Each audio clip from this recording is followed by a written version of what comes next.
Vamos a nuestra siguiente clase. Estamos llegando a la número 10. Ya de pronto ya no voy a saber el número. Vamos a ir avanzando poco a poco. Y por supuesto que vamos al Brit Hadashah. Continuando con los evangelios sinópticos, como se les llama. Si me escuchan bien, dice por ahí audio, creo que se escuchan bien, ¿verdad? Sí. Y seguir analizando algunas comparaciones, algunos paralelos, algunos textos también que de pronto están aislados. La semana pasada hicimos énfasis en los odres nuevos.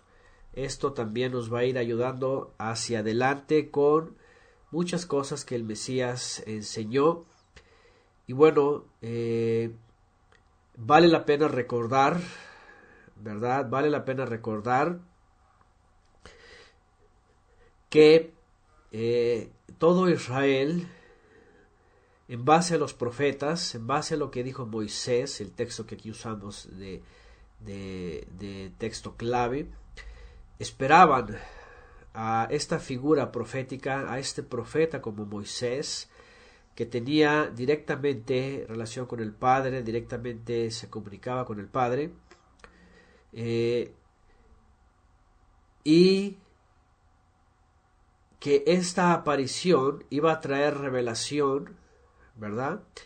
De lo que el Padre quería para Israel, y entre ello obviamente venía cumplimientos proféticos, cumplimiento de la Torá, pero también venía revelación fresca, ¿ok? Revelación fresca para todo Israel, para introducirse en el reino el cual el Padre había preparado de antemano y se iba a conjugar con la obediencia y la santidad escritas en la Torá. De tal manera que la clase de ayer de odres nuevos nos va a seguir exhortando para que hacia adelante podamos seguir escuchando las palabras de Yeshua, el profeta al cual oír, el Mesías, ¿verdad? Con las revelaciones que él nos trae también, con la interpretación, el entendimiento que él nos trae sobre todas las cosas.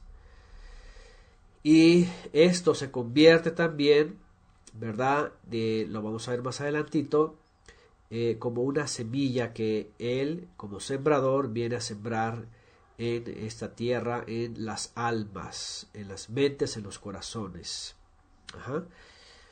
Entonces, vamos a ir viendo también los debates que él enfrentaba con los herodianos, con los saduceos, con los fariseos, con los celotes de pronto, con algunos esenios, etcétera, algunas cosas que de pronto ahí se exponen en cuanto a la esperanza. Básicamente, y la gran mayoría de los debates tiene que ver con la esperanza tradicional, que en el primer siglo pues muchos esperaban, incluso los discípulos de Yeshua tenían cierta influencia de esto, hasta que Yeshua les empieza a cambiar su forma de pensar, ahí está, los empieza a hacer odres nuevos y finalmente cambian la perspectiva de la profecía. ¿Okay? Bueno, una de esas cosas también tiene que ver con la sanidad en Shabbat. ¿Okay? Bueno, vamos a Marcos, vamos a dedicarnos ahora en esta parte a Mevaser Beir, como se le suele decir, la buena nueva, como la relata Beir o Marcos. Clases anteriores estuvimos viendo Mateo, todo lo que son las dichas, las bendiciones y las instrucciones. Por otro lado, en Lucas, a esta altura también se habla de las dichas y de las instrucciones que ya vimos en Mateo. Pero por ahora hay que ir a Marcos para seguir viendo algunos detalles respecto a lo que se conoce como la abodá de Yeshua. ¿Okay? La abodá, el servicio. Ok, por ahí estaban hablando sobre, sí, lo que mencioné, los sinópticos. Ajá. Ahí puso Lulú, Medina, la definición, por qué se les llama así a estos tres. Ajá. Que después de esto vamos a retomar la buena nueva, pero en la buena nueva de Yohanan. ¿Sale? Ahí vamos a ver otro punto de vista sobre el Mesías en este otro libro que pues nos da otra perspectiva todavía más profunda de este levita, que lo vamos a ver más adelante. Bien, vamos a Marcos capítulo, donde nos quedamos la vez pasada, en el verso 28, ¿verdad? Por lo tanto, el Hijo del Hombre es Señor del Shabbat. Él dispone y Él hace en Shabbat lo que el Padre le revela. En Marcos 3 vamos a ver otra parte que tiene que ver con la observancia del Shabbat y las permisivas, según lo que dice Yeshua y enseña a los fariseos. Vamos a Marcos 3, verso 1, dice que otra vez Yeshua entró en la sinagoga y entonces estaba un hombre, dice, con una mano seca, es lo que dice la traducción.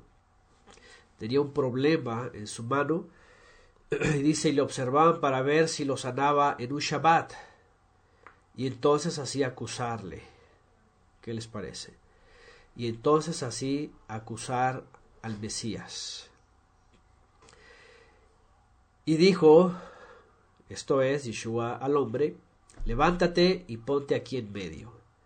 Y bueno, vamos a pensar, imagínense en la sinagoga, el día de la reunión, el día de la liturgia, se va a leer la Torá y bueno, viene la gente, se agolpa porque Yeshua está ahí, quieren escuchar y la gente necesitada, la gente enferma va ahí a ser sanada.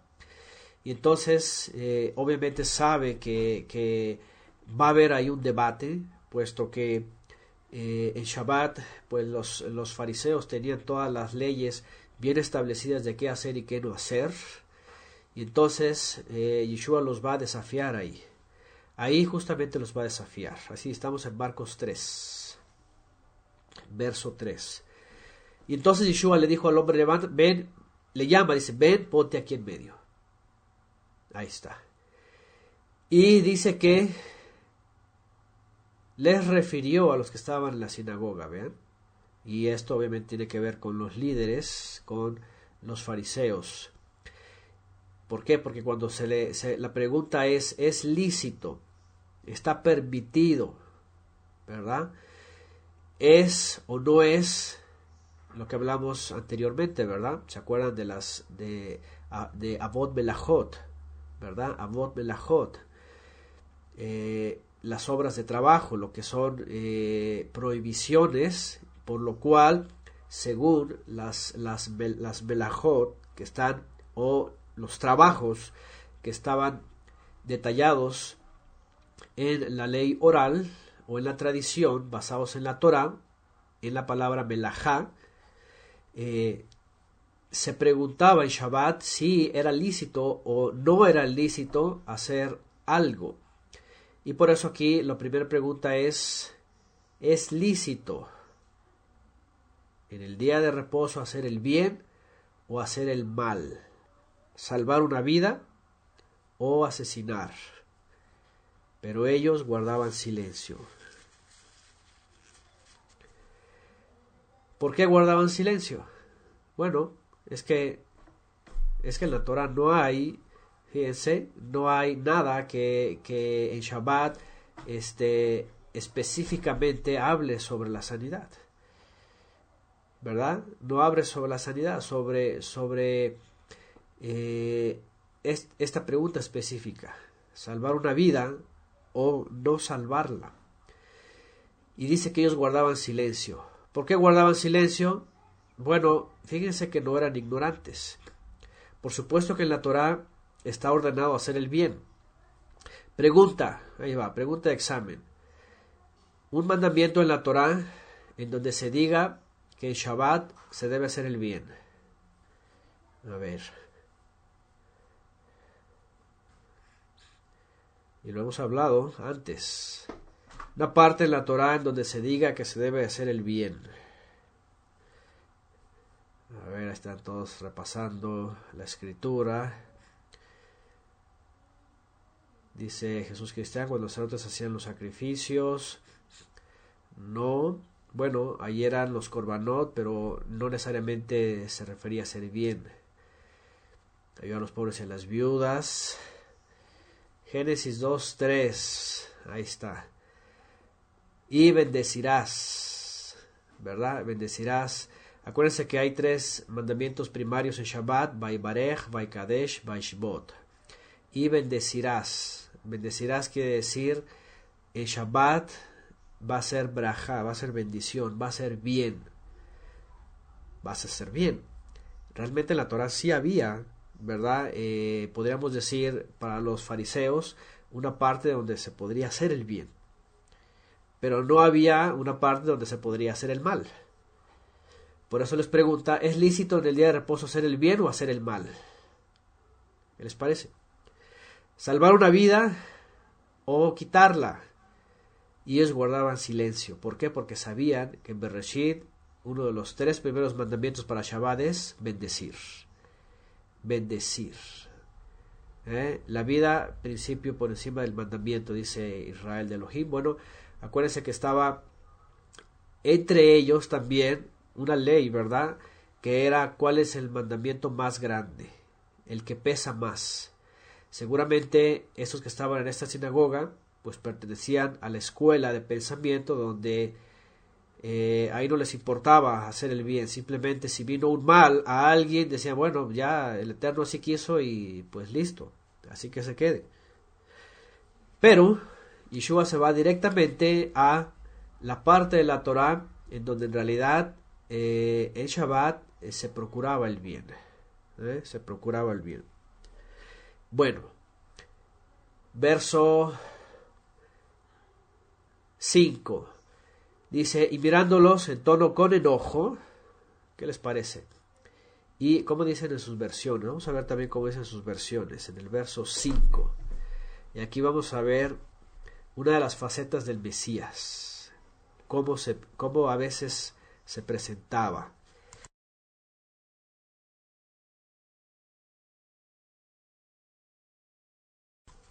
Con enojo también, con enojo, aquí hay otra versión, 3 versiones con enojo, 4 versiones con enojo, 5 versiones con enojo, una versión lleno de indignación, indignado, fíjense nada más.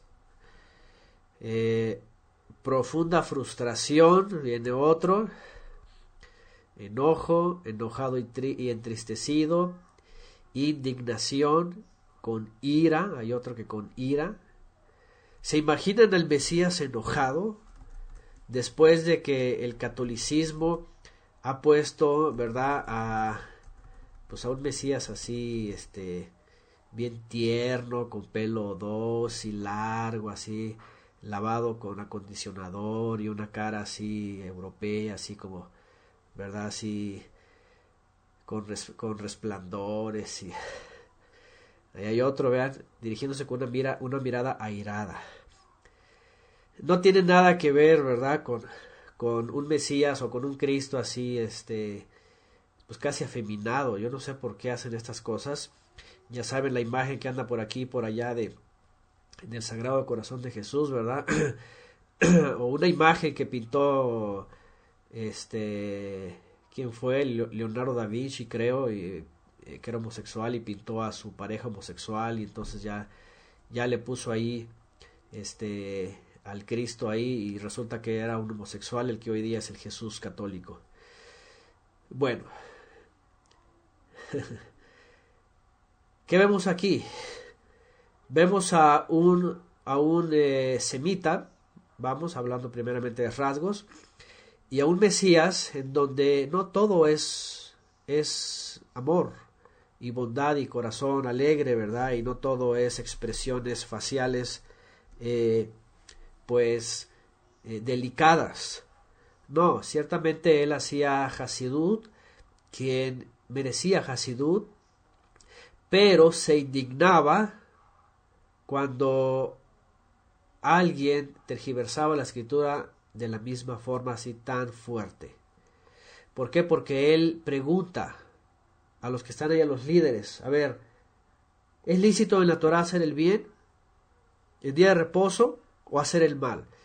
Ellos debieron de haber dicho rápidamente, en la Torá se ha dicho, bendecirás en el día de Shabbat, vas a hacer bien, brajá, adelante, puedes sanarlo, estamos de acuerdo, sánalo, sana a todos los necesitados, haz el bien en Shabbat, pero no, ellos guardaron silencio, ¿por qué? Porque sabían que para ellos estaba haciendo una transgresión, que no se podía ni siquiera hacer el bien, porque ya era una melajá.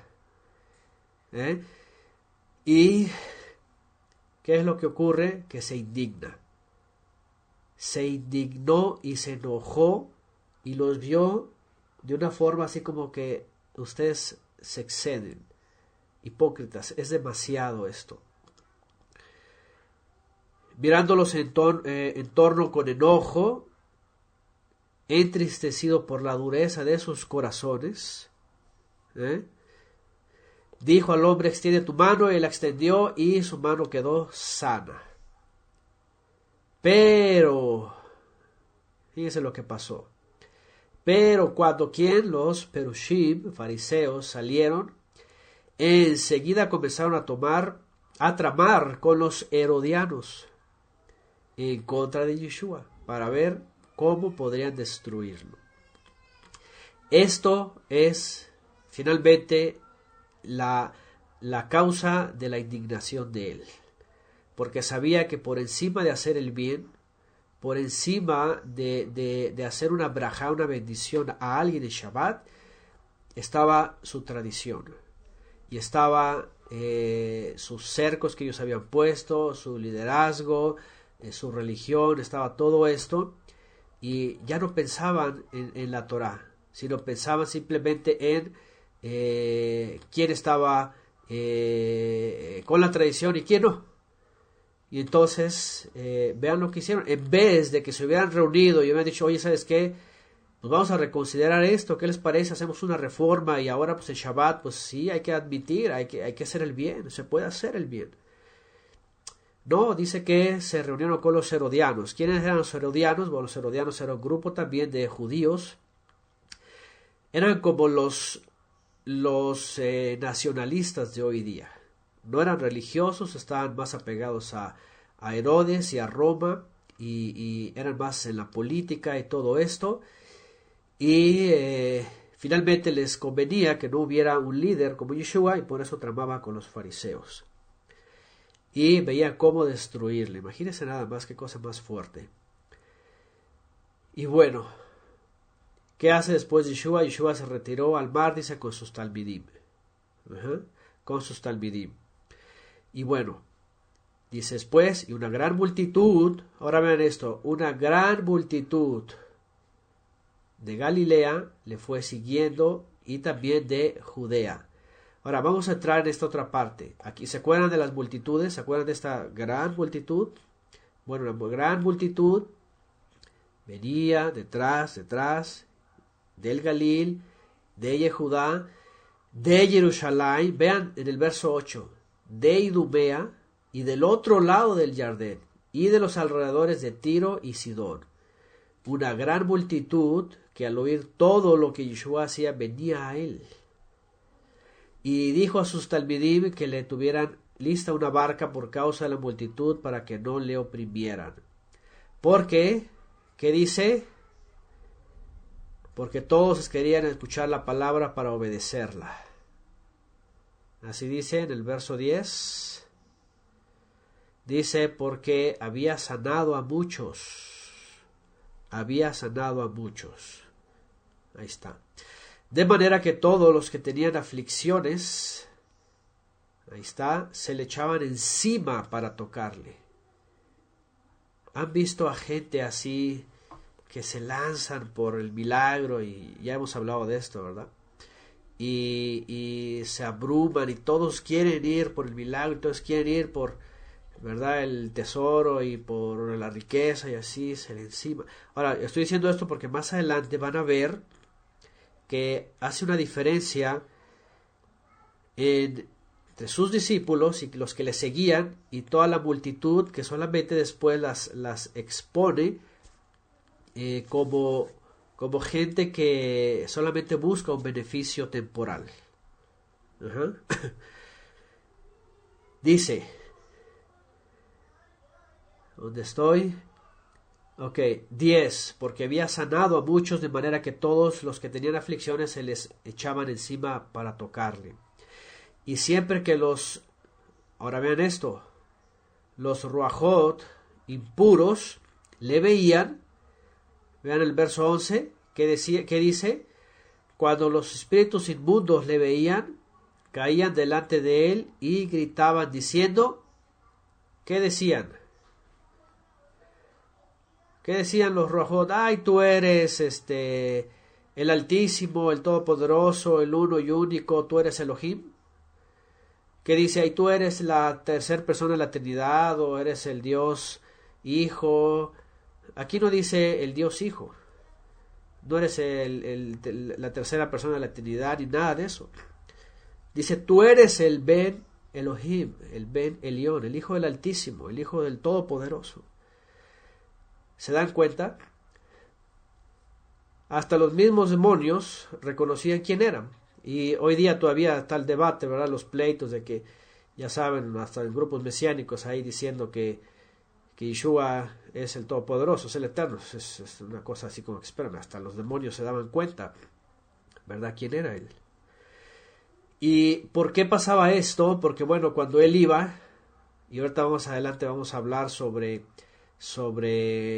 cómo Yeshua vino a limpiar a Israel después de que había estado abrumado de tantos demonios, tantos espíritus malignos. Ahorita vamos a hablar un poquito de esto, porque hay una controversia actual que también de la tradición judía, ¿verdad?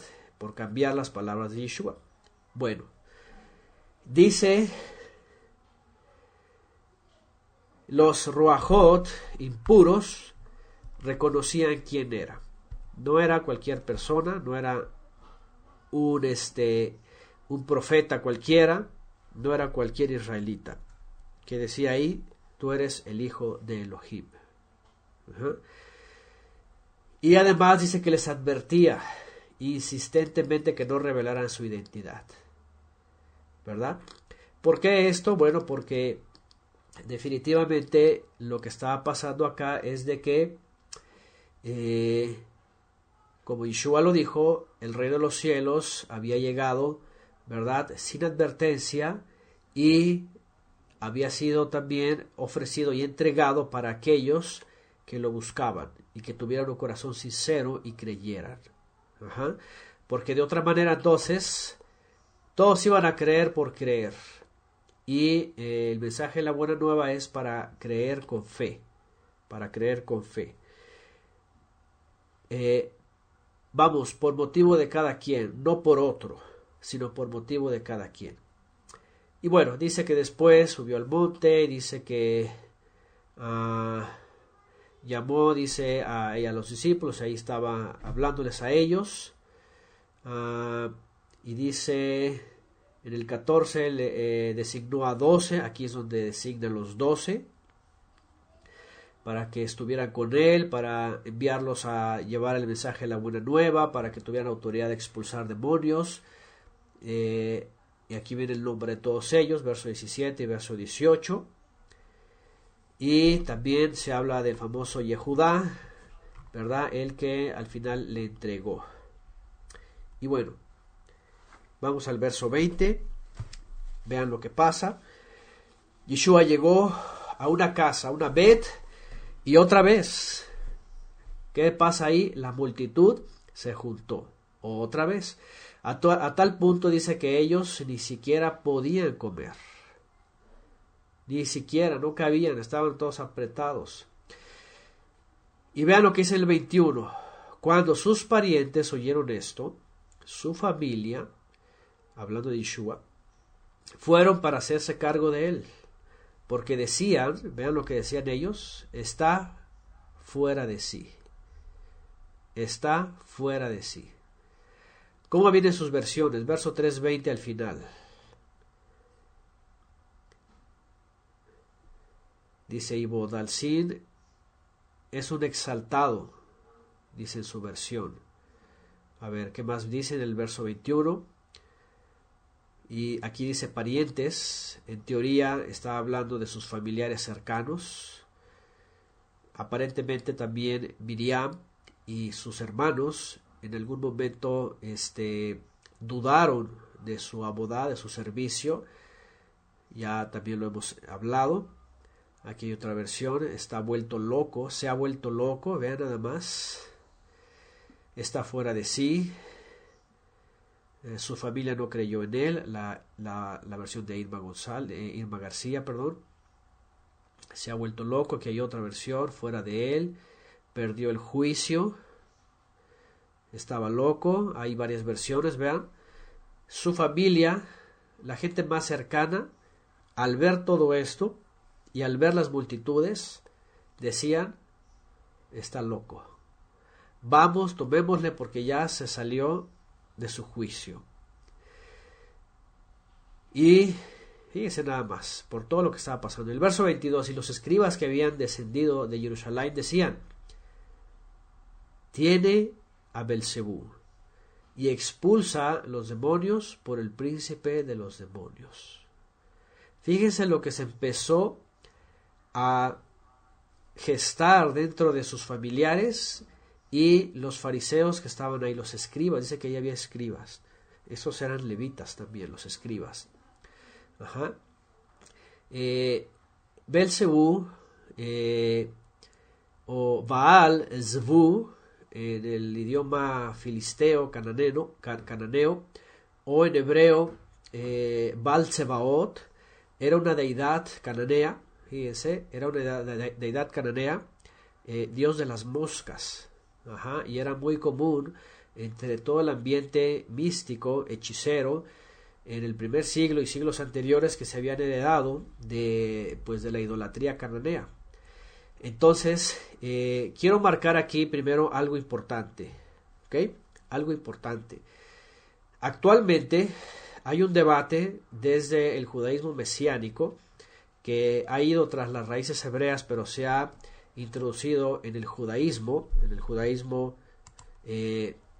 pues una revoltura entre místico, pero a la vez talmúdico, talmúdico y a la vez reformado maimónido, por decirlo de alguna manera, porque ustedes han escuchado y ustedes saben también que hemos entrado de pronto en algunos debates con algunos mesiánicos que se sienten muy judíos y que supuestamente ya tienen la revelación completa judía, y entonces ellos dicen, eso de los demonios, no existen los demonios y es el Yetzer Hará, y que el demonio no existe, y que el diablo tampoco existe, que es un invento mitológico, y que no sé qué, y que no sé cuánto, ¿verdad? Que si estamos ahí imaginándonos cosas, y ya se sienten muy, muy judíos simplemente porque, pues, de entrada han seguido el judaísmo de Maimónides, en el cual, por cierto, en la Guía de los Perplejos hizo un giro completamente al judaísmo de su época y estaba encaminándolos totalmente al pensamiento, al raciocinio, al iluminismo. Básicamente, Maimónides fue el que inspiró, por cierto, al famoso Moshe Mendelssohn, del cual hemos hablado antes, el primer gran iluminista de la Haskalah. Que simplemente quisieron quitar los aspectos sobrenaturales de la escritura y plantear todo desde el razonamiento. ¿Por qué estoy diciendo esto? Porque actualmente hay una corriente muy fuerte del judaísmo mesiánico que, creyendo que tienen la verdad en el judaísmo actual, moderno, niegan todos los asuntos relacionados a la espiritualidad. Y empiezan a decir que los demonios no existen, que el diablo no existe, que es el puro Yetzer Hará, que nada del diablo, nada de esas cosas, porque obviamente el judaísmo de la mitad de la Edad Media para acá cambió totalmente esto. ¿Por qué? Porque Yeshua enseñó el ambiente espiritual. Ahora, lo que yo quiero decir aquí es de que originalmente en el primer siglo todo judío sabía y conocía y creía en las fuerzas del mal. De tal manera que aquí los escribas, fíjense, los escribas mismos están diciendo que lo están acusando de que está poseído por poderes de las tinieblas. ¿Se dan cuenta? Es decir, como para usar a los mismos judíos de ahora que dicen que nada de esto existe y decir, aquí está, ¿cómo no? Los primeros judíos creían en todo esto, por supuesto que lo creían. Y aquí están ellos acusando a Yeshua diciendo lo mismo que hoy día dicen que no existe. Entonces, ¿cómo dicen hoy día que no existe? Pero en el primer siglo todos creían en lo mismo. Así que lo que enseñan hoy día y todos estos mesiánicos que empiezan a negar todo esto es simplemente porque se sienten muy judíos, pero no saben que están tomando el camino de pues la enseñanza de Maimónides y del raciocinio judío, ¿verdad? Pero bueno, ahí dice que los escribas lo acusaron y le dijeron, tiene a Belzebú. ¿Y quién era Belzebú? Simplemente un demonio. Era un demonio filisteo, se le conocía como el demonio de el dios de las moscas. Y también ahí dice, vean, y expulsa a los demonios por el príncipe de los demonios. ¿Quién era el príncipe de los demonios? Y lo están diciendo los escribas, están diciendo los religiosos.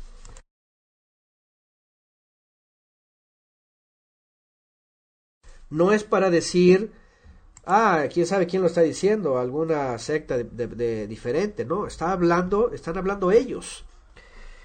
Y por otro lado lo acusan a él. Ahora, ¿por qué?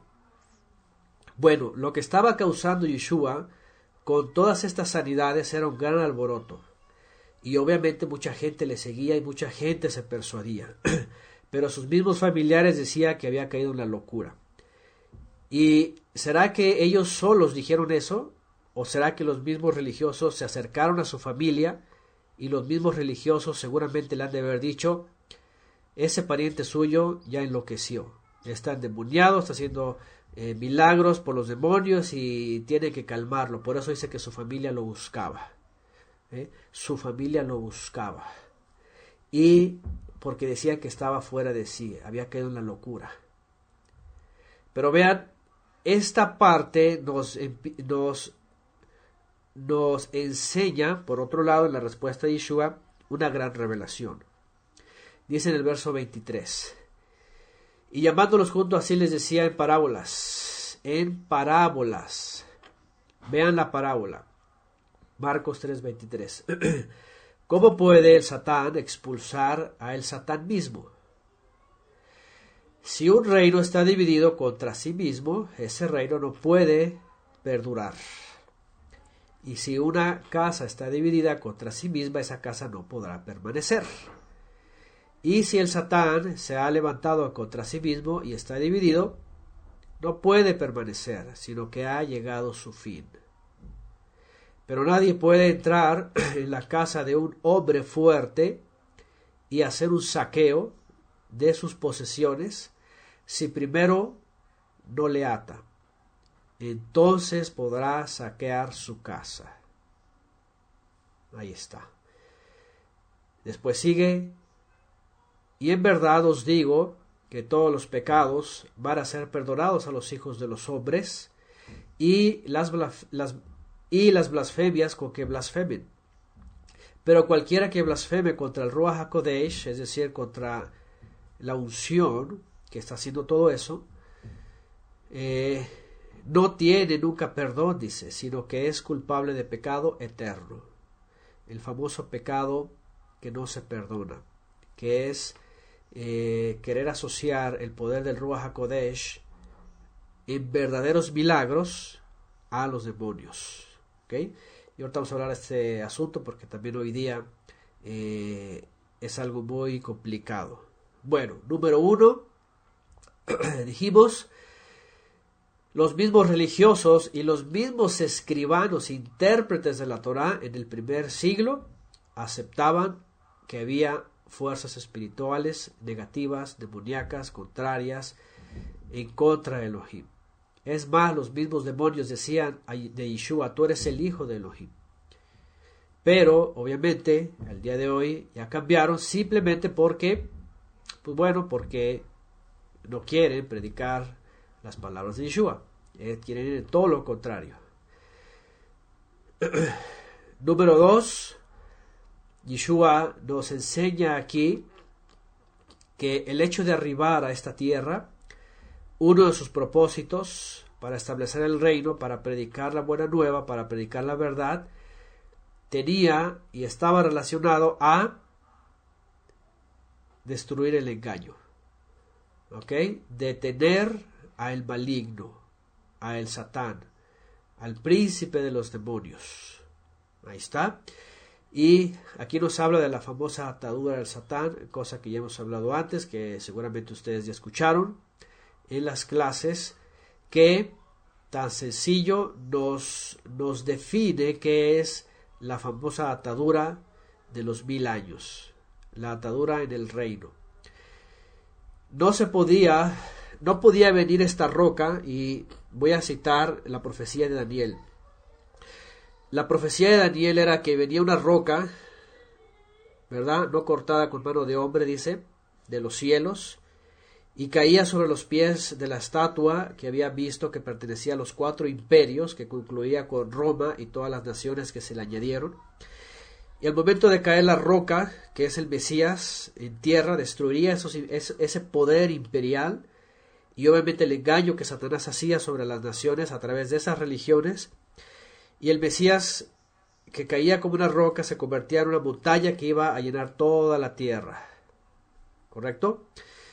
Entonces, ¿qué es lo que ocurría acá? Que Yeshua era esta roca y que tenía que caer y destruir todo este engaño de los imperios para establecer la verdad, pero para eso tenía que atar a Satanás. ¿Qué es atar a Satanás? Es reducir su poder de engaño y de posesión, primeramente para los israelitas. ¿Y qué es lo que hizo Yeshua? Sencillo, ¿verdad? Le quitó el dominio a Satanás. De hecho, Apocalipsis dice, ahí está Apocalipsis, diciendo a la vez que Satanás estaba perdiendo la lucha y estaba siendo lanzado a esta tierra. Ahí está, lo ató por 1000 años y lo arrojó al abismo. Acá está el abismo abajo. Y estaba encerrado. Ha estado encerrado hasta que ha sido desatado. A lo que voy es de que este texto, las palabras de Yeshua, el profeta al cual oír, nos dicen que esta atadura definitivamente ocurrió en el primer siglo. Que Él es la roca que descendió, trajo la buena nueva, pero tuvo que detener el engaño de Satán, detener al maligno, para él poder empezar a limpiar a Israel, liberar a Israel, enseñar la verdad y que la verdad permaneciera hasta el día de hoy.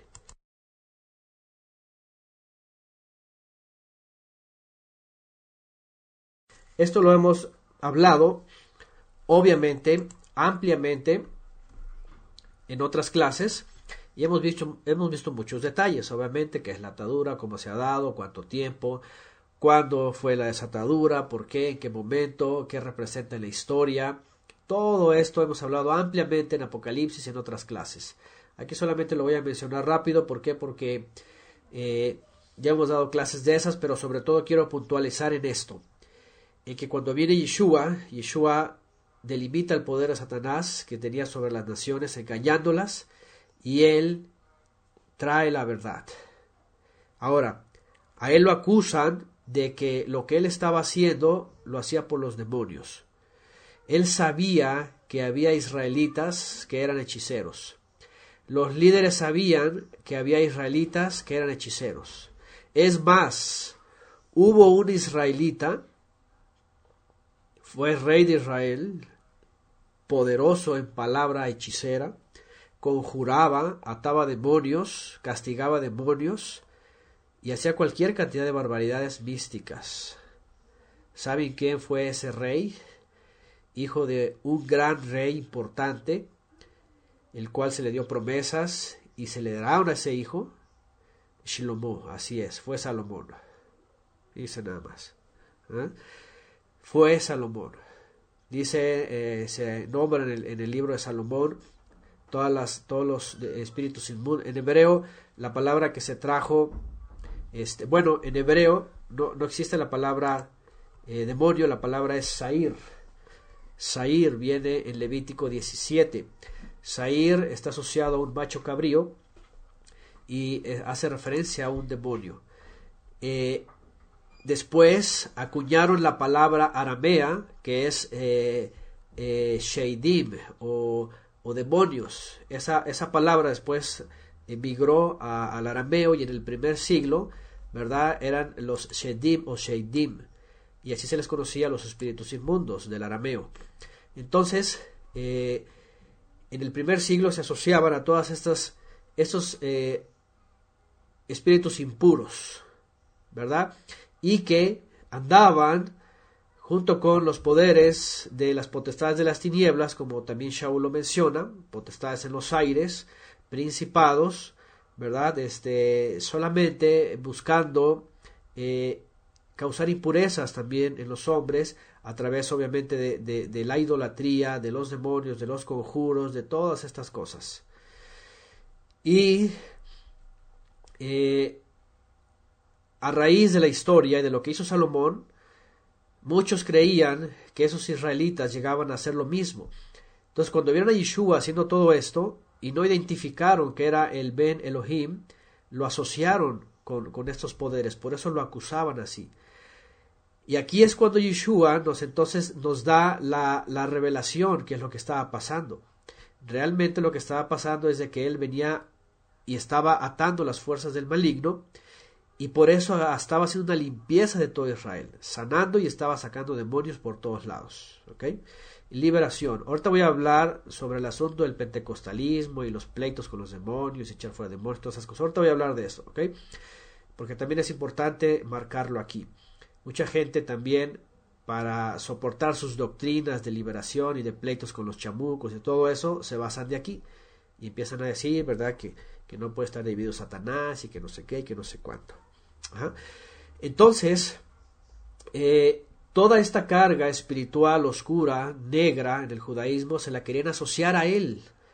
Pero era todo lo contrario. Ellos eran los que estaban contaminados, de tal manera que ellos fueron los que promovieron todo ese poder de las tinieblas, ¿verdad? Y lo tuvieron oculto todo este tiempo. Así es, como dicen acá. Y después lo reflejaron en lo que se conoce como las logias Illuminatis y las logias masónicas de las naciones poderosas. Y aquí es donde después Satán ha sido desatado, como lo dijimos en la clase de Apocalipsis. Satanás estuvo atado todo este tiempo y ha sido desatado en los últimos siglos, y otra vez ha salido con todos los demonios, primeramente para supuestamente predicar la luz, el iluminismo, que no es otra cosa que luz disfrazada, en realidad son tinieblas de raciocinio, negación de la Torá, y un montón de religiones y movimientos místicos, en donde ya viene el fin de Satán, y por eso ahora sí está dividido, ¿verdad? No va a poder permanecer, porque sí ya ha llegado su fin, porque ya las fuerzas de las tinieblas también ya luchan entre sí, ya hay pleitos entre ellos, ya hay disque guerreros de luz contra los demonios, y en realidad son poderes de los demonios contra los demonios, y espíritus malignos contra espíritus malignos, potestades peleándose entre todos, unos disque echando demonios, y lo que hacen más bien es, y ahorita voy a hablar de esos testimonios, ¿ok?, de lo que yo he escuchado de personas. Bueno, Yeshua aquí está diciendo entonces, y los escribas están confirmando que las fuerzas demoníacas existen. Lo que hoy día ocurre en nuestra generación es simplemente un intento de contradecir las palabras de Yeshua. Pero Yeshua habló de todas esas fuerzas demoníacas. Y aquí pone él de manifiesto que al ser enviado de Elohim, él venía a detener el poder de Satanás para traer la verdad de la buena nueva, sembrarla como una semilla. Ahorita vamos a leer esto más adelantito. Y entonces pudiera dar fruto, comenzando desde Israel hasta todas las naciones hasta el día de hoy. Todas las naciones hasta el día de hoy, esa verdad. Y al menguar el engaño de Satán, nosotros pudimos entrar en esa verdad. Y aquí les voy a hacer una pregunta una vez más y una reflexión. ¿Ok? ¿Cuántos de nosotros veníamos de adorar a los ídolos, en los cuales estaban los demonios? Llámese mujeres, llámese o vírgenes, llámese ídolos, llámese santos, llámese figuras, imágenes, lo que sea. Yo creo que todas nuestras familias veníamos de ese engaño, porque obviamente el engaño también volvió a resurgir. Pero cuando entramos a la verdad de Yeshua y a la Torá, ¿qué pasó con nosotros? Hemos sido renovados, hemos sido librados de las tinieblas, y entonces la verdad viene a nosotros, ¿cierto? Y aquí es donde el poder de la buena nueva del Ruach HaKodesh a través de Yeshua nos libra de este poder de las tinieblas, ¿cierto? Y para poder contrarrestar esta libertad, por eso Satanás volvió a ser desatado y trae el famoso iluminismo, para que a través de la razón muchos nieguen finalmente la escritura y nieguen el Mesías. Entonces, así se ha movido el maligno. Pero lo que voy es de que el claro ejemplo en el primer siglo de venir a atar al Satán es de que todo Israel y especialmente el Israel de Elohim ya no fue el mismo como antes. El Israel de Elohim cambió de un Israel antiguo con ídolos, con estrellas, con deidades y con ritos y cultos, cambió a ser un Israel puro, limpio, servidor del Eterno y seguidor del Mesías Yeshua. ¿Okay? En esto consiste esta atadura que Yeshua hizo en el primer siglo. Además, obviamente, de que estaba limpiando Israel de demonios, de espíritus malignos, de impurezas, de todo esto, con su enseñanza, con la palabra y obviamente con su corbán en el madero.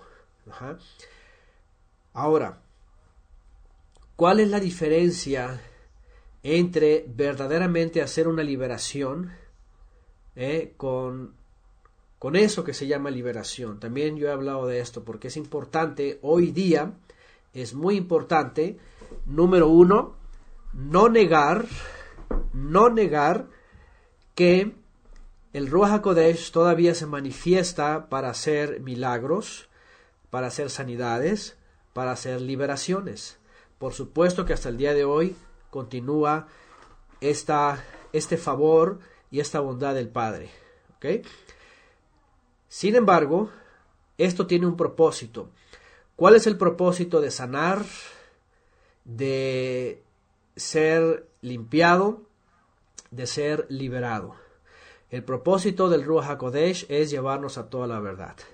Es llevarnos a regresar al Padre, a la santidad, a la obediencia. ¿Correcto? Es decir, ¿qué pasaba con aquellos que Yeshua liberaba? Que sanaba. Bueno, le tenían que seguir, tenían que hacer un retroceso al Padre en obediencia y en santidad y sobre todo una vida transformada. Una vida transformada, diferente, una vida nueva. Eso es un volver completo, Teshuvah. ¿Cuál es la gran diferencia de lo otro?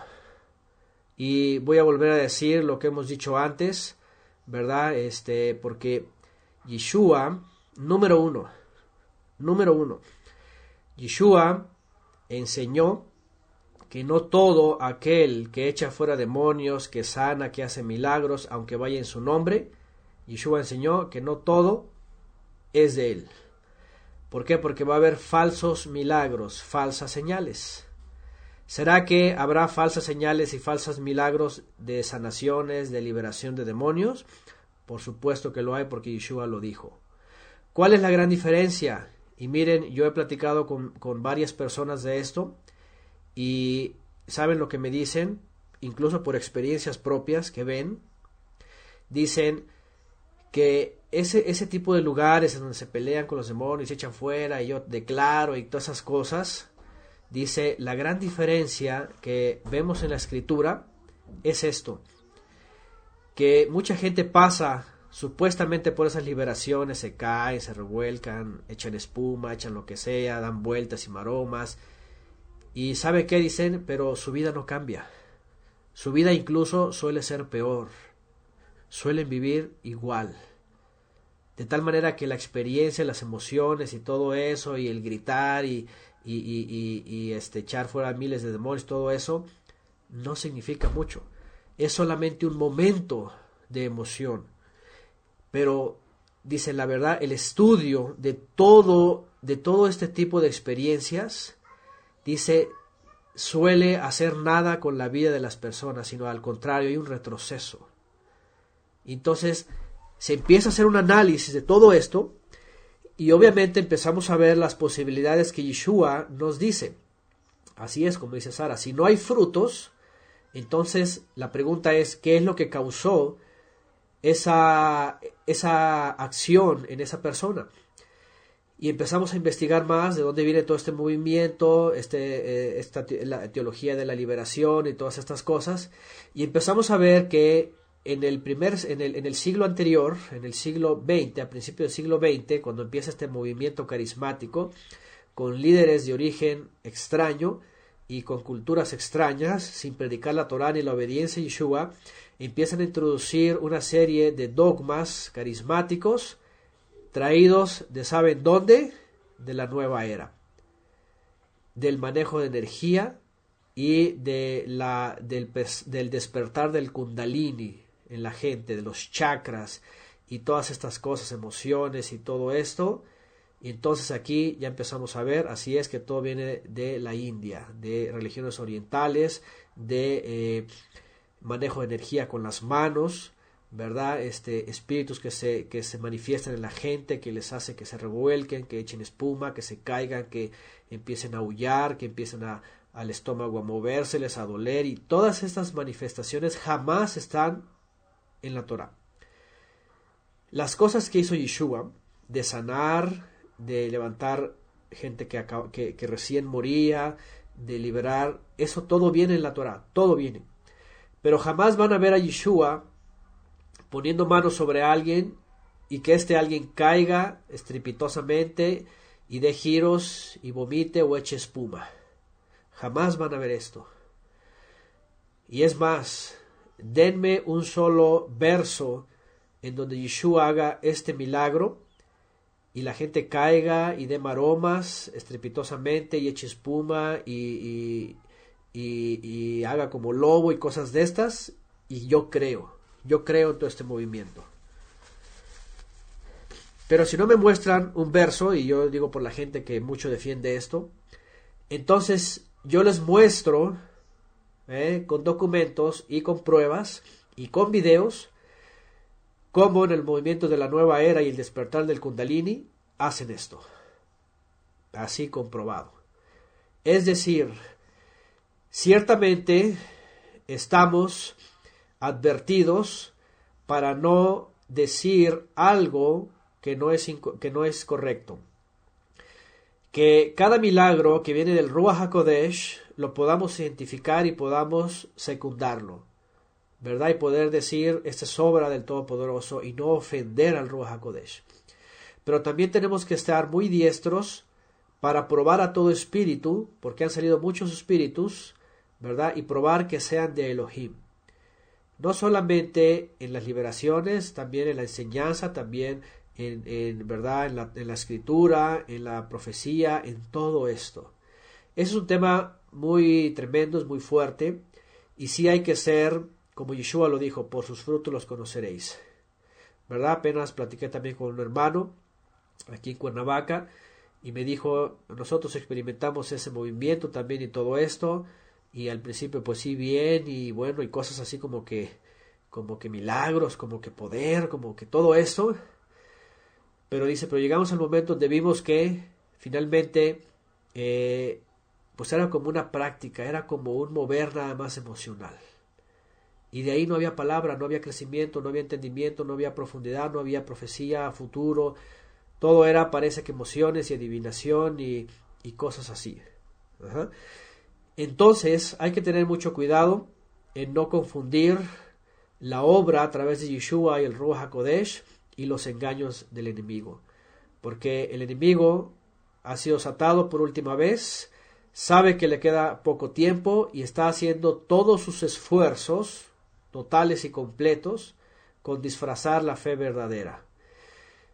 Y es más, y para rematar con este asunto, Yeshua dijo que toda obra del Ruach HaKodesh y va a llevarnos finalmente hacia toda la verdad, hacia la verdad. Eso dijo Yeshua. El Ruach los llevará a la verdad. De tal manera que si alguien presume de liberación y cosas de estas, sanidades y todo lo que sea, pero no lo ha llevado a la verdad, que es la Torá, que es la esperanza en Yeshua, que es la promesa, es una vida de santidad y de dedicación, de servicio, entonces, lo siento, pero los frutos no dicen lo mismo. ¿Okay? Y bueno, tan sencillo como ver todo este sistema, que a la vez es una mezcla iluminista también, así es, de la nueva era, el yoga, tengan cuidado con el asunto del yoga, la nueva era se ha introducido hoy día en la cultura, el veganismo y vegetarianismo y cosas de ese tipo, Gaia y el cuidado de las plantas y no sé qué, y hay una mezcla que hay que tener mucho cuidado y discernir qué es Torah y qué es nueva erista, para no caer de pronto en filosofías, ¿verdad? Así es el Yin Yang, el Feng Shui, ¿cómo se llama? El Reiki, que el karma y que todas esas cosas, ¿verdad? Todo eso es menester de cada uno de nosotros estudiarlo, así es el yoga, estudiarlo, porque sabemos que estos Sheidim ahora están ahí y están simulando ser el Ruach HaKodesh. Y hay que tener mucho cuidado de eso. Por un lado, estamos obligados a reconocer el poder del Ruach HaKodesh en milagros y en liberaciones, por supuesto en sanidad, ¿verdad? Pero con todos los lineamientos de la Escritura, desde Génesis hasta Apocalipsis, y ustedes lo pueden comprobar, porque no van a encontrar nada, ¿verdad? Que sea como espumas y vueltas y brincos y sacudidas y pérdida del conocimiento. No. Al contrario, Ruach HaKodesh a toda verdad. Entonces, las palabras de Yeshua aquí tienen que tomar su sentido. ¿Sí? Número 1, él viene ungido con el Ruach HaKodesh, viene a atar al poder del maligno para poder limpiar. Y toda esta gente, es más, ¿se acuerdan del endemoniado? Vamos a ir más adelante con él. ¿Se acuerdan? Estaba atormentado y se aventaba y dice que echaba espuma. ¿Se acuerdan que así dice la Escritura? Así es, el endemoniado de Gadara. Dice que estaba atormentado, que rompía las calles y echaba espuma. ¡Qué fuerte! ¿Y qué pasó? ¿Qué pasó cuando vino Yeshua sobre él y le liberó? Dice que se paró y estuvo básicamente en todos sus sentidos. Y estuvo tranquilo y estuvo, sano.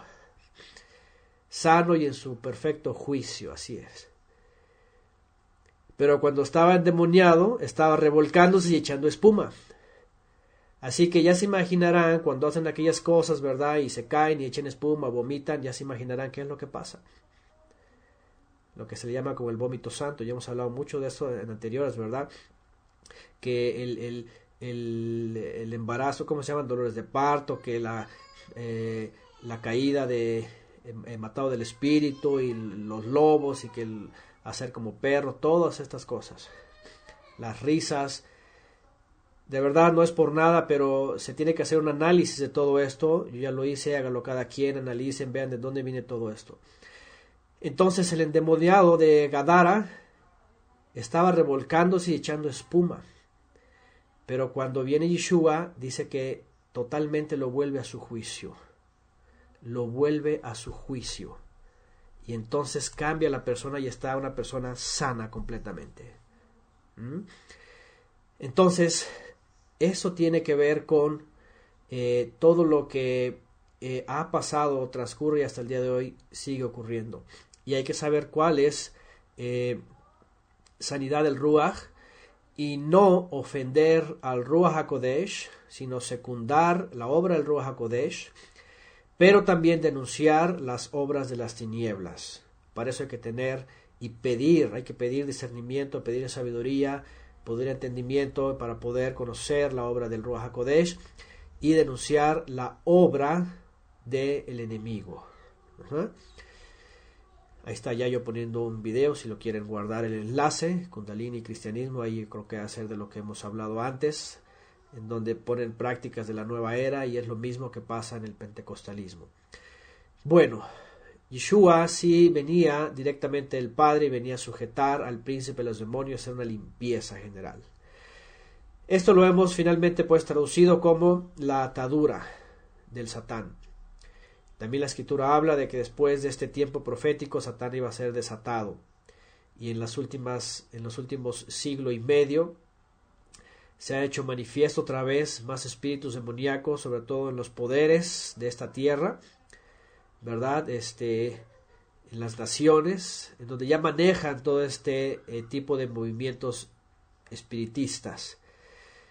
Hoy día están diciendo que el famoso CERN, ya escucharon esto, ¿verdad? El acelerador de partículas, que ya está en Europa ya, que lo van a echar a andar en su doble potencia. Dicen que justamente lo que van a hacer es abrir un portal para que estos demonios todavía salgan más. Ya de por sí ya lo han hecho desde el año 25, de 1925 pasado. Ya hicieron esto, con rituales, ¿verdad?, masónicos y orgías espiritistas. Ya hicieron que muchos demonios estén entrando el siglo pasado, todo un siglo. Imagínense, y todavía si hacen esto, algunos creen que esto va finalmente a traer el caos finalmente, ¿no? Va a ser todavía peor. Bueno, todo esto todavía desencadena más enseñanza de Yeshua, la cual vamos a ver enseguida. ¿Ok?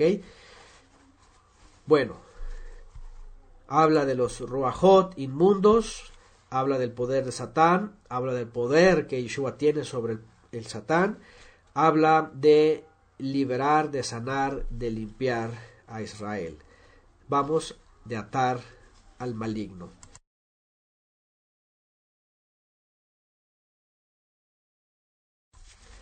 Vamos a la siguiente parte. En el capítulo mismo 3, el verso 30 en adelante.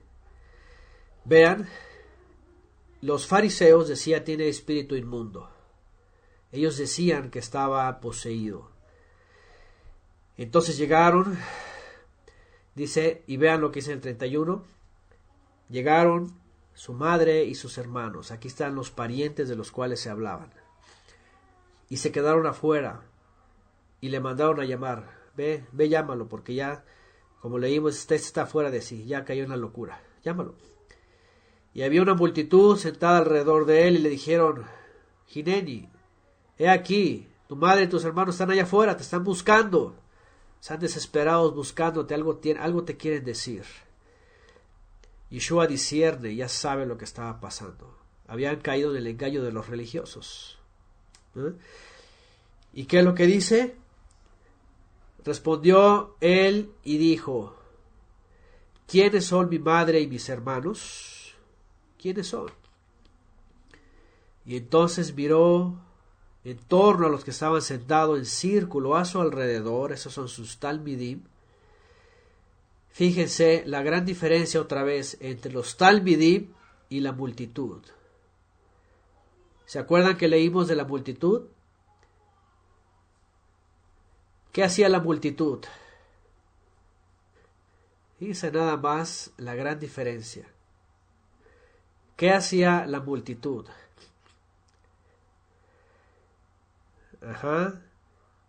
Se le echaban encima, se le aventaban, empujándolo, abrumándolo para tocarlo y obtener un milagro. Aviéntatele ahí, azorrájate y alcánzale y tócalo, ya con eso eres limpio. La multitud se agolpaba y se aventaba y yo se apartaba, se iba y se sentaba con sus alumnos. ¿Y qué hacían los alumnos? Se lanzaban también a los pies y ¡ay, vente, ya, yo te quiero y tócame! ¿Qué hacían los talmidim, los alumnos?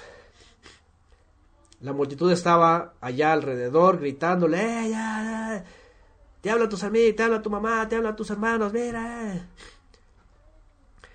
Y Yeshua voltea a los que estaban sentados, dice ahí alrededor de él. ¿Qué estaban haciendo alrededor de él? Escuchando. Shema Israel.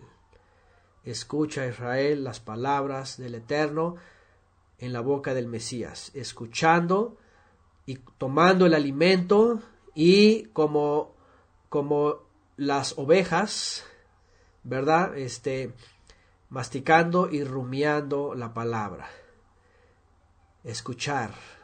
Shema Israel. Escucha Israel. Escucha las palabras del profeta.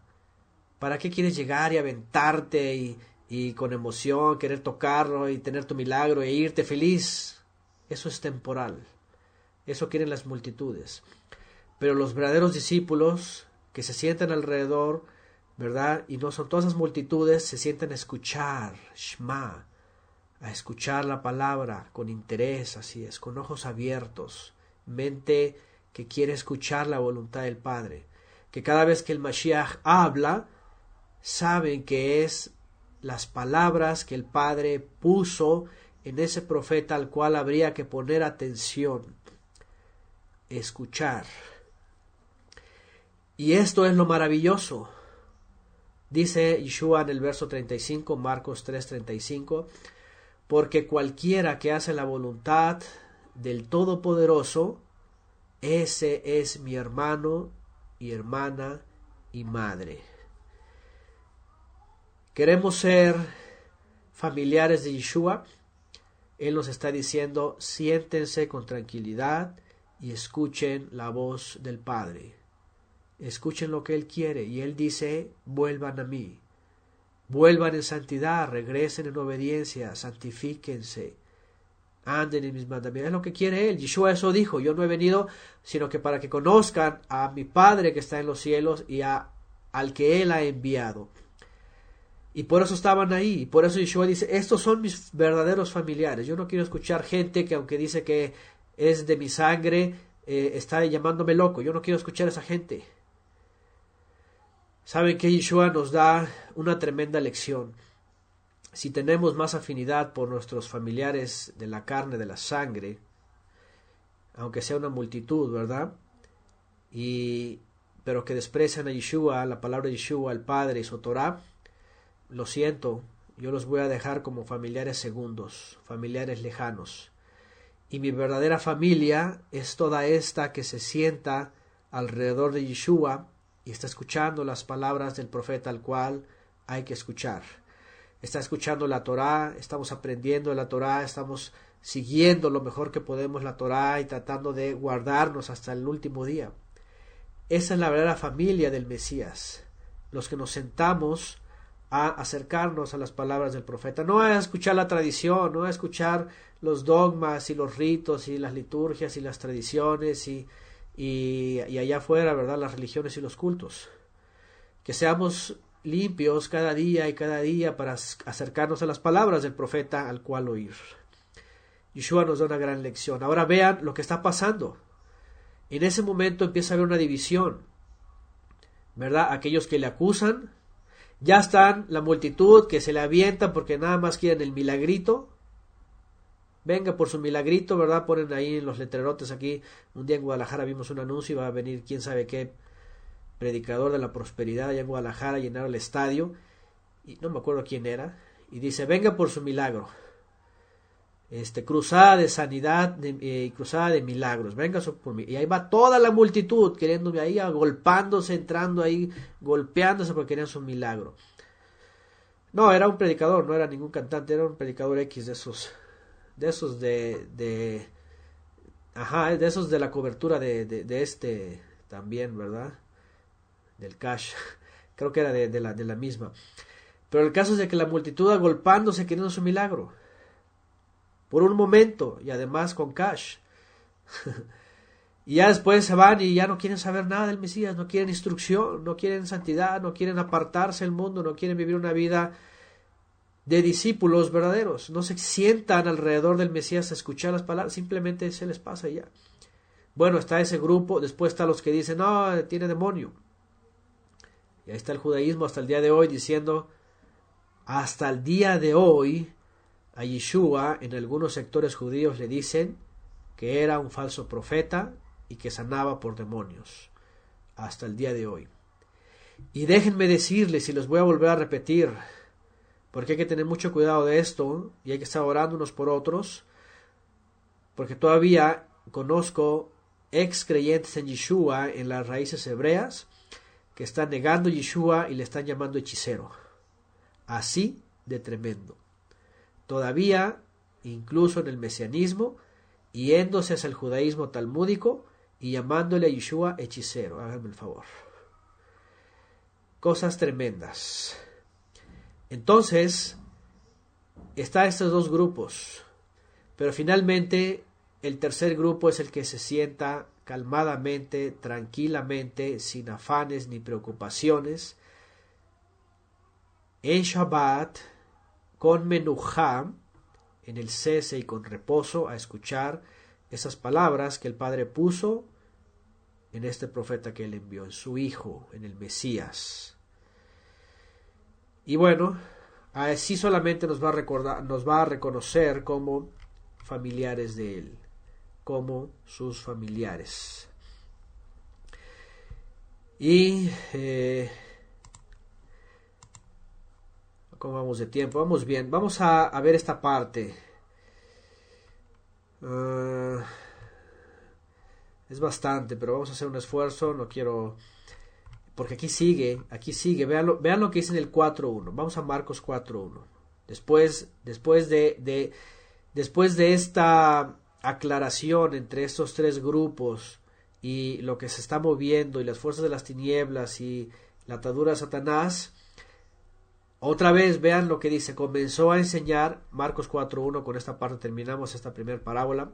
Comenzó a enseñar de nuevo junto al mar y se llegó a él una multitud tan grande que tuvo que subirse a una barca que estaba en el mar y se sentó.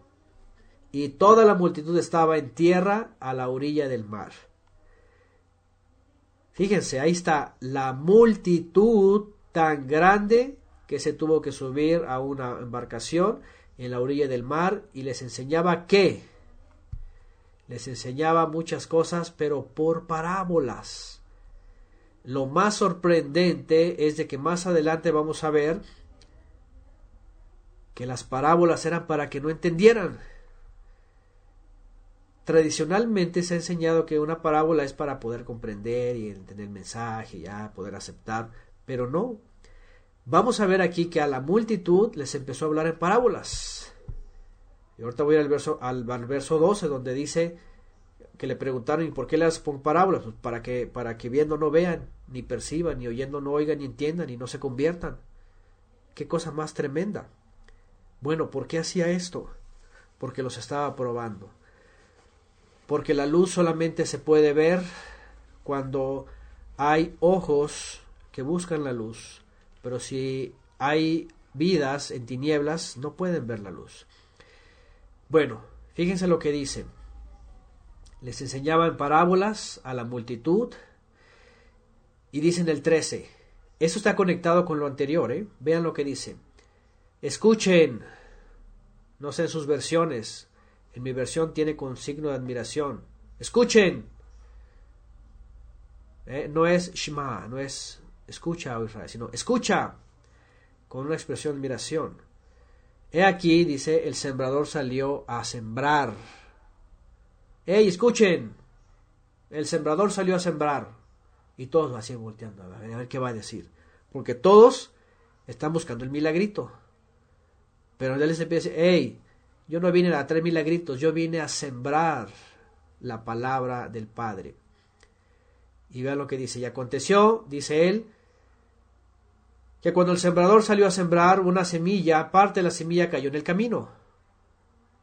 Fíjense nada más. Parte de la semilla cayó en el camino. Y viniendo las aves se la comieron.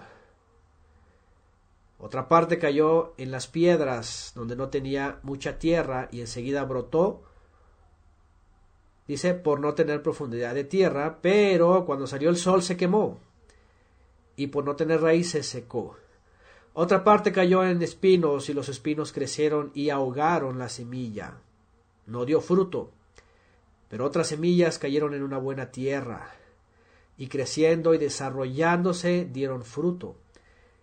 Y su producción fue en 30, en 60 y en 100 por uno. Y él decía, el que tiene oídos para oír, oiga. ¿Se dan cuenta cómo Yeshua les habló? ¡Ey, escuchen, vengan! El sembrador, y empieza a explicar qué pasaría con toda esa multitud que nada más estaban esperando el milagrito. ¿Qué pasaría con él? Así como que... ¿De qué se trata eso?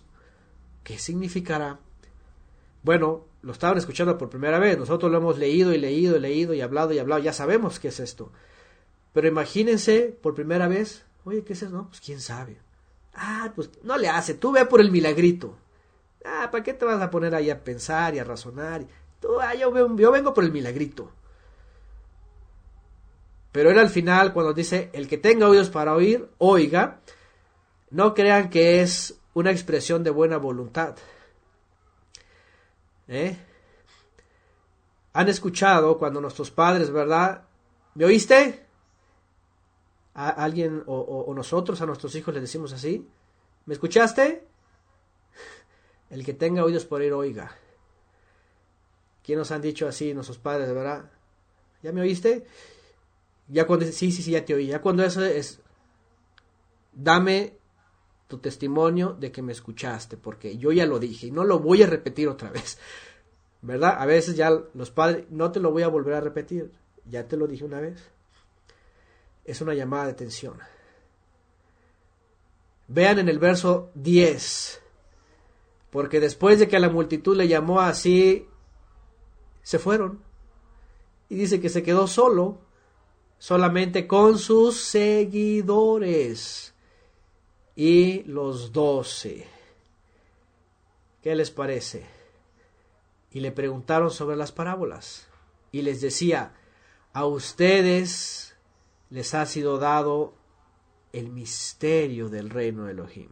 Fíjense nada más, aquí va lo más interesante. A ustedes, los verdaderos seguidores, así es un remanente, y a los apóstoles, y a los discípulos que él había escogido, los 12, a ustedes se les ha dado el reino de los cielos. Los que se quedaron, los que se fueron, se perdieron de todo esto. Los que estaban en la multitud, nomás por el milagrito y por el momento y por la transición y por lo efímero, ya no escucharon lo demás. Bueno, a ustedes los que se quedaron, a este remanente, a los que están siguiendo verdaderamente, les es dado a conocer el reino de Elohim. Pero los que están afuera, reciben todo en parábolas, para que viendo vean, pero no perciban, y oyendo oigan, pero no entiendan, no sea que se vayan a convertir y sean perdonados. ¿Qué les parece? Estas palabras son tremendas, porque está diciendo que entre todos nosotros hay gente que definitivamente solamente queremos acercarnos al milagrito. O hay gente que de veras queremos quedarnos a escuchar y ser verdaderos talmidim, como dice Juan, verdaderos seguidores y estudiantes de Yeshua, y quedarnos con él cerca y estar escuchando sus palabras y no irnos a las multitudes y andar allá entre la bola y entre las religiones y entre las peregrinaciones y todas esas cosas. Y dice en el 13, y les dijo, ¿no entienden esta parábola? ¿Cómo pues van a comprender todas las parábolas? El sembrador siembra la palabra, y aquí les va a decir ya, vean, ¿no le entienden? Bueno, ¿cómo van a comprender la otra? Ahí les va. El sembrador siembra la palabra. Y aquí ya dice que siembra, es la palabra. Es decir, la gente que nada más va por el milagrito, pero no quiere escuchar la palabra, la Davar Ha-Elohim, puesta en Yeshua HaMashiach, la palabra del Todopoderoso puesta en Yeshua el Mesías, ¿verdad? La que no pone entonces solamente quiere algo momentáneo. Pero Ahí va. Y ahora, aquí hay 4 tipos de tierra. Dice, verso 15, y estos son los del camino, junto al camino, donde se siembra la palabra. Son aquellos que cuando la oyen, al instante viene el Satán y se lleva la palabra que se ha sembrado en ellos. Escuchan la palabra, les entra por un oído y les sale por el otro. Y van en su vida así, ¿verdad? Sin entendimiento, sin nada, siguiendo con el rumbo de este mundo. No pasó nada, no hizo efecto. ¿Por qué? Porque su mente y pensamiento y su oído están en las cosas de este mundo. ¿Hemos conocido así gente? Sí. Que el Eterno siga teniendo bondad de ellos. Nosotros no vamos a persuadir a nadie ni a meterles la palabra a fuerzas. A fuerzas dicen ni los zapatos. Solamente el que tenga oídos, el que quiera escuchar, que escuche. Verso 16. Y de igual manera, estos en que se sembró la semilla entre las piedras son los que al oír la palabra, enseguida la reciben con alegría. ¡Wow! ¡Qué bonito! ¡Qué profecía! ¡Mira, qué interesante! ¡Ay, sí me gusta! Y están todo el día ahí, ¿verdad? Con el corazón palpitando. Pero dice en el 17, pero no tiene raíz profunda en sí mismo, sino que solo es temporal. Por un momento, días, semanas, meses, un año. Ya después, ¿qué pasa? Se acabó. Estos, cuando viene la aflicción, que son las pruebas, la persecución por causa de la misma palabra, enseguida tropiezan y se caen. Simpatizan, son los que, ay, es que, ay, no quiero que me digan el qué dirán, es que, ay, mi trabajo, ay, es que las dificultades, no, ya no puedo, no, es que el Shabbat es muy difícil, no, y se están tronando los dedos, ¿verdad? Y, ay, no quiero que me digan el religioso y todas esas cosas. Esto es. Y solamente es temporal y luego tropiezan y caen. Verso 18. Otros son aquellos en los que se sembró la semilla entre espinos. Estos son los que han oído la palabra, ya la escucharon. Pero las preocupaciones del mundo, el engaño de Mamón, que son las riquezas, y los deseos, vean, deseos de las demás cosas, entran y ahogan la palabra y se vuelve estéril. ¿Qué les parece? Esto es otro tipo de tierra. Los espinos significan las preocupaciones del mundo. Por eso en la clase sobre instrucciones enfatizamos en que son los gentiles, dice, los que se preocupan y se afanan por las cosas del mañana, del pasado, del presente, del futuro, y que no dejan que la palabra dé fruto. El engaño de las riquezas. ¿Cómo hace el engaño de las riquezas que la palabra no dé fruto? Bueno, cuando alguien que ha recibido de este tipo de recurso hace que no permanezca en la palabra y que solamente entonces se enfoque a todo lo que es los negocios, los ¿cómo se llama? Las ventas, ¿verdad? Todo, que solamente su preocupación, su pensamiento, su vida esté enfocado en eso. De tal manera que no tengo tiempo, que Shabbat no, es cuando tengo más negocio. Que las fiestas, no, ¿cómo crees? Yo estoy trabajando. Oye, que viene Yom Teruah y mira, va a caer, no, hombre, olvídate, yo no puedo dejar de trabajar, yo no puedo dejar Toda esa gente también, aunque ha oído la palabra, no permite que dé fruto. Y las ocupaciones de este mundo, obviamente, y el afán de este mundo y toda lo que absorbe este mundo hace que la palabra no dé fruto. Los deseos de las demás cosas entran. Y aquí Yeshua, cuando dice los deseos de las demás cosas, pues ya pone todo lo demás que el mundo ofrece al creyente y a todo el mundo con tal de que la palabra no dé fruto. ¿Cómo qué? Y aquí podemos poner una lista de todo lo que se imaginan y lo que no se imaginan. Títulos, dice Jesús Cristian, fama, puede ser que moda, a veces la misma familia, así es. Y pueden ponerle todo lo que ustedes quieran, deportes, trabajo, autos, aquí está fiestas mundanas, etcétera, etcétera, etcétera.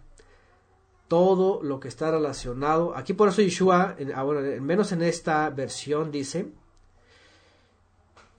y los deseos de las demás cosas que entran.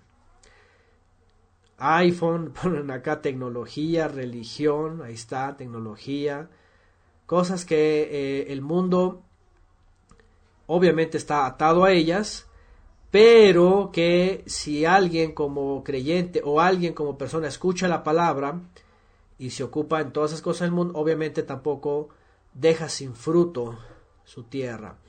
Es decir, Yeshua nos está exhortando aquí a que no seamos de toda esa multitud que solamente queremos el milagrito, sino que nos sentemos alrededor de él a escuchar las palabras del Padre que puso en él y no solamente nos vayamos por la emoción del momento, no dejar que el Satán quite la palabra y no dejar que las preocupaciones, los afanes de este mundo, las riquezas, las cosas temporales hagan estéril la palabra en nuestra vida, sino que él nos exhorta y él aquí dice en estos términos que el remanente que se acerca a él, sus verdaderos discípulos son estos. Verso 20. Otros son aquellos en que se sembró la semilla en buena tierra, los cuales oyen. Fíjense, aquí está el proceso. ¿Quién ha oído de aquí la palabra? ¿Quién la ha aceptado? ¿Y quién está dando fruto? Espero que todos estemos en este tipo de tierra. Unos a 30%, otros a 60% tal vez, y a lo mejor otros estén entregados al 100% y estén dando lo que el Padre nos está pidiendo dar. Sea al 30%, sea al 60%, sea al 100%.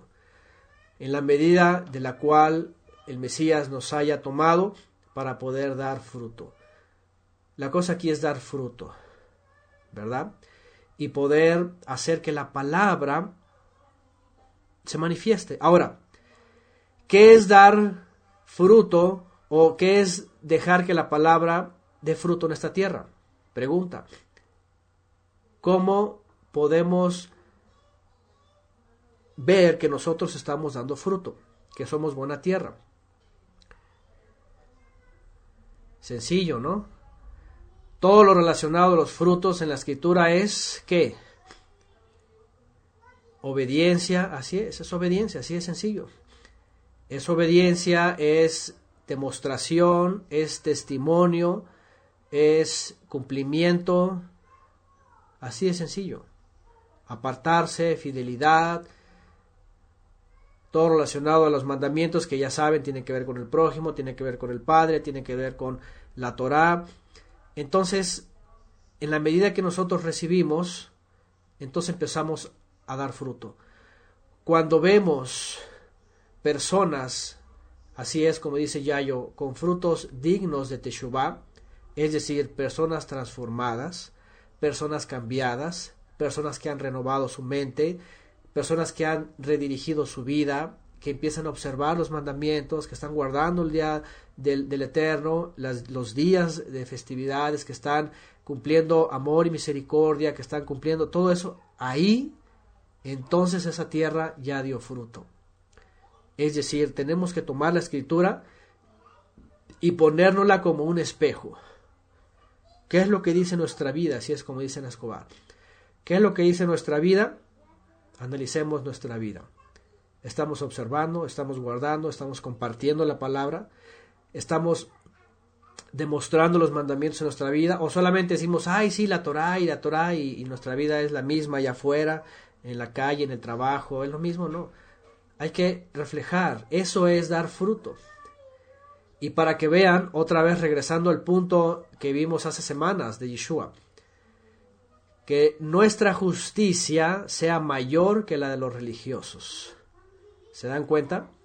Que nuestras obras, nuestro testimonio, nuestro vivir, supere, así en la misma medida que hemos recibido la palabra, dé fruto y supere a la religión. Eso es dar fruto en la palabra. Así que Yeshua aquí está hablando y está diciendo, ¿saben qué? Ni siquiera hay de dos. ¿Qué les parece? Ni siquiera hay de dos, hay de cuatro. Hay de cuatro. Y el mundo genera 3 tipos de tierra.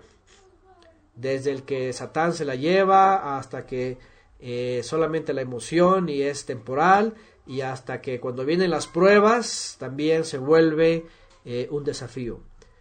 Pero el que permanece cerca de Mashiach y está instruyéndose y obedeciendo y cumpliendo mandamientos, ese es el que muestra obras verdaderas, da fruto. Así que Yeshua aquí nos está, y vean qué bueno por los discípulos y qué bueno que les enseñó esto, porque así nosotros también tenemos un parámetro para saber realmente quiénes somos.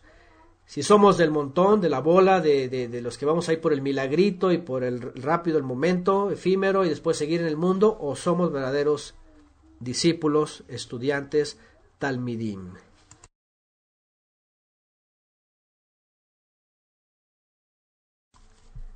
Vamos más adelante, vamos a esta parte, vean. Sigue conectado con lo mismo. Y vean lo que dice. Y les decía, ¿acaso se trae una lámpara para ponerla debajo del almud o debajo de la cama? ¿No es para ponerla en el candelero? Esto es la luz que predicó el Mesías, la palabra que predicó el Mesías. Él era la luz, él estaba hablando, él estaba enseñando. Él estaba hablando las palabras del Eterno. Dice, porque no hay nada oculto, si no es para que sea manifestado, ni nada ha estado en secreto, sino para que salga la luz. Si alguno tiene oídos para oír, oiga otra vez. Es decir, aquí se va a mostrar, así como el árbol da frutos, se va a mostrar cuando es luz. Se nota los que obedecen, no se quedan en secreto. Nadie dice, ay, estoy en secreto dando obras, estoy en secreto aquí cumpliendo. No, se nota cuando hay actividad, cuando hay movimiento, cuando hay frutos. También les decía, cuídense de los que oís. Vean, cuídense de los que oyen. Con la medida con que midáis se os medirá, y aún más se os dará, Porque el que tiene se le dará más, pero el que no tiene, aún lo que tiene se le va a quitar. ¿Qué les parece esto también? ¿Qué quiere decir esto? Oír la palabra nos tendrá una consecuencia. Oír la palabra nos tendrá una consecuencia. Con la medida, vean, cuidaos de lo que oís, cuídense de lo que escuchen, porque en la medida que escuchemos, se nos va a medir también. Con la misma medida con que midáis, se os medirá, y aún más se os dará. De esta manera, ¿qué quiere decir? Lo que escuchamos tiene que traer una consecuencia de cumplimiento. Pero si solamente nos hacemos oidores y no hacedores, entonces estamos en problemas. Por eso hemos hablado una y otra vez, ¿verdad?, de las palabras de Shaul. No son los oidores los que van a heredar el reino, sino los hacedores. Oidores y hacedores. Aguas con lo que escuchen, porque con esa medida se nos va a pedir cuentas. Y si oímos y en esa medida se nos pide, pero no damos, entonces se nos va a quitar lo poco que tenemos, o nos vamos a quedar sin nada. Pero si oímos y se nos mide de la misma forma y entonces damos de la misma forma, entonces se nos va a añadir. Fíjense nada más, se nos va a añadir. Por eso les he dicho, también es el tiempo en donde entre más nos activemos, más recibimos, y más ponemos por obra. Tenemos que cuidarnos de las cosas del mundo. Y yo hago una exhortación para todos, comenzando conmigo mismo. Tenemos que cuidarnos de las cosas de este mundo, llámese como se llame, algunas incluso son amorales. Obviamente nos cuidamos de las inmorales, ¿verdad? Las morales las practicamos, pero hay cosas que son amorales y que podemos decir, bueno, no es tan malo, pero podemos irnos poco hasta perdernos, aunque sea algo amoral. Pero no, porque si ya hemos escuchado suficiente, con esa misma medida se nos va a medir. Y de tal manera que lo que oigamos, tenemos que dar el mismo fruto de lo que hemos escuchado. De tal manera que si escuchamos y hacemos, el Padre nos va a calificar y nos va a empezar a sumar. Y nos va a sumar y nos va a dar más. Hoy día es también importante los que están escuchando el llamado y los que están escuchando la palabra y saben que tienen que responder en cierta área, en algo que el Padre nos ha pedido, porque así nos está pidiendo en la misma medida, Nos está dando mucho, pero en la misma medida nos está pidiendo. Pero si no respondemos, entonces nos va a ir quitando, nos va a ir coartando hasta que nos empiece a mostrar que podemos quedarnos solos, sin fruto. Así que todo esto que estamos escuchando del Padre a través de Yeshua ya se nos está exigiendo. Así que a dar la misma medida. Y dice en el 26, también, aparte decía también, el reino de Elohim es como un hombre que echa semilla en la tierra y se acuesta y se levanta de noche y de día. Y la semilla brota y crece, como él no lo sabe. La tierra produce fruto por sí misma. Primero la hoja, luego la espiga y después el grano maduro en la espiga. Y cuando el fruto lo permite, él enseguida mete la hoz porque ha llegado el tiempo de la siega. También decía, ¿a qué compararemos el reino de Elohim? ¿O qué parábola lo describiremos? Y bueno, aquí va a entrar en las parábolas, no quiero irme más adelante, solamente quiero en esta última, para cerrar esta clase. Vuelvo a repetir, 26. El reino de Elohim es como un hombre que echa la semilla en la tierra. ¿Quién es ese hombre que echa la semilla en la tierra? Ahora, aquí a mí me gustan esas parábolas porque las parábolas nos están mostrando que realmente el reino de los cielos comenzó desde que Yeshua vino. Y aquí hace una semejanza. El reino que él trajo, que él acercó, se asemeja a un sembrador, el cual es él, que trae la semilla, en la palabra, y la pone en la tierra. Y dice, se acuesta y se levanta, de noche y de día. Es decir, va pasando el tiempo. Y la semilla brota y crece. ¿Cómo? Él no lo sabe. La tierra produce fruto y por sí misma, primero la hoja, luego la espiga y después el grano. Después el grano maduro en la espiga. Cuando el fruto lo permite, ahí viene, él enseguida mete la hoz porque ha llegado el tiempo de la siega. ¿Qué quiere decir esto? El tiempo ahorita le agrego. ¿Qué significa esto? Aquí viene otra parábola muy interesante de Yeshua, la cual también nos pone en perspectiva y justamente para el tiempo nuestro. ¿Qué significa esto? Como lo hemos también hablado en una de las clases sobre Shavuot y la última cosecha, ¿verdad? Que lo que está diciendo aquí es de que Yeshua es el sembrador. Yeshua es el sembrador que se acerca a esta tierra y trae la palabra, que es el mensaje de la buena nueva, de Teshuvá, del reino del reino. Finalmente, lo que nos está diciendo Yeshua también aquí es que el reino comenzó cuando Él comenzó a sembrar la palabra.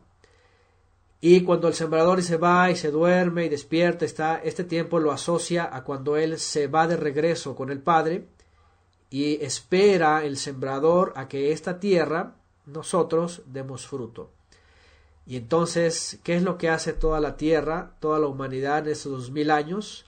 La palabra es sembrada en toda la tierra. Yeshua lo va a decir en otra parábola, más adelante lo vamos a recordar. Empieza el grano a morir y el nuevo grano a salir de la tierra. Ya saben lo que Shaul dice también. Muere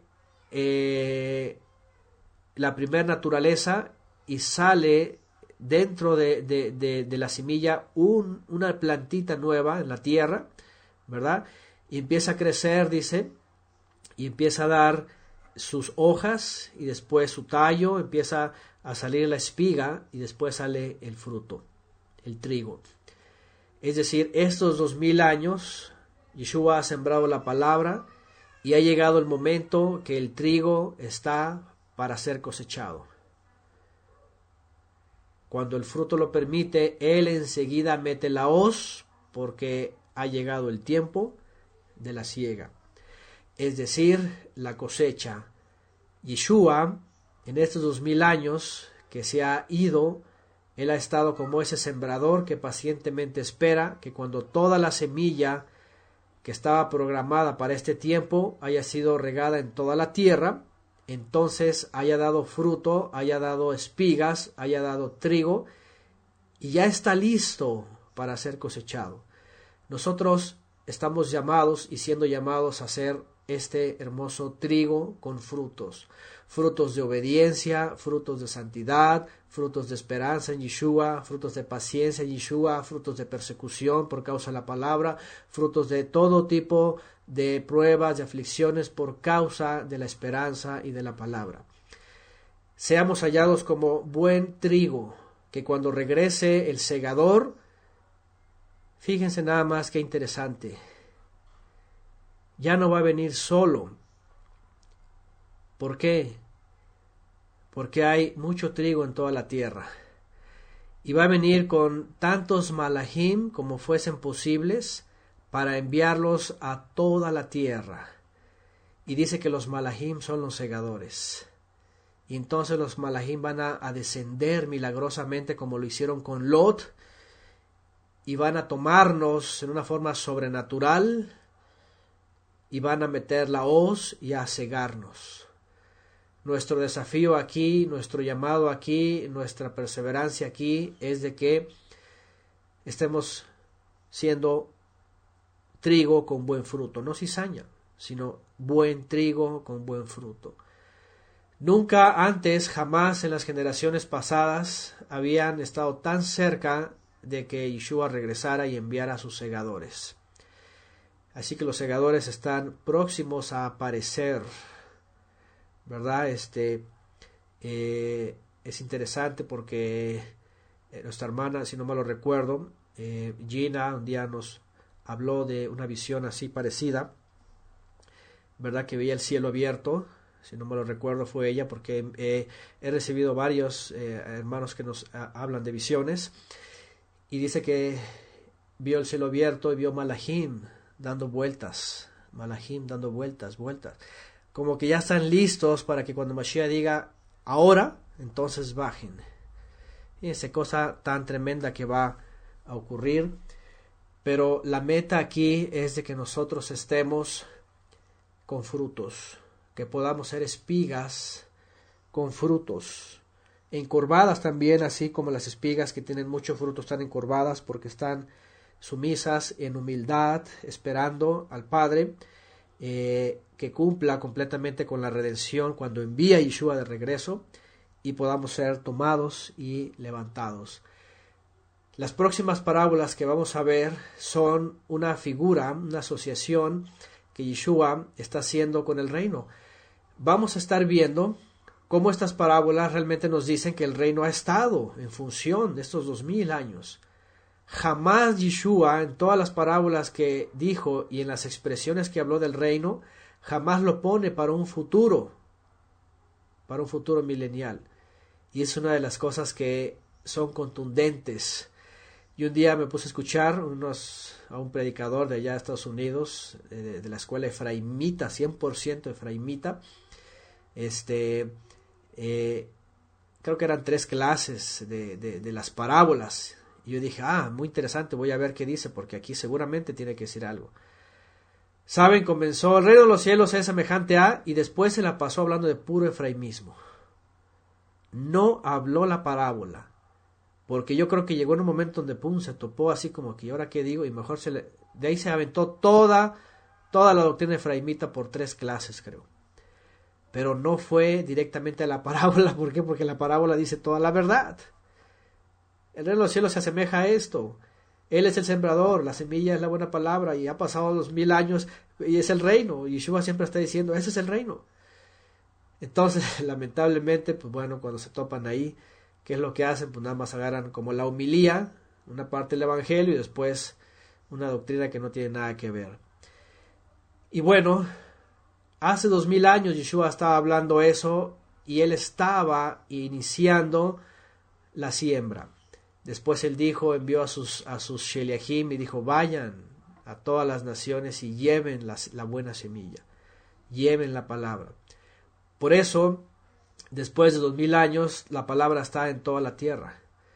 Pero otra vez, hay una multitud, hay cizaña, hay los que solamente quieren algo por conveniencia, pero aquí el desafío es estar en ese remanente, dando fruto para poder ser cosechados, que el Eterno nos permita permanecer en Mashiach y ser buena tierra para estar dando fruto, ya sea 30 por 1, ya sea 60 por 1, ya sea 100 por 1, según la medida en la cual el Padre también nos haya llamado, pero que estemos dando fruto.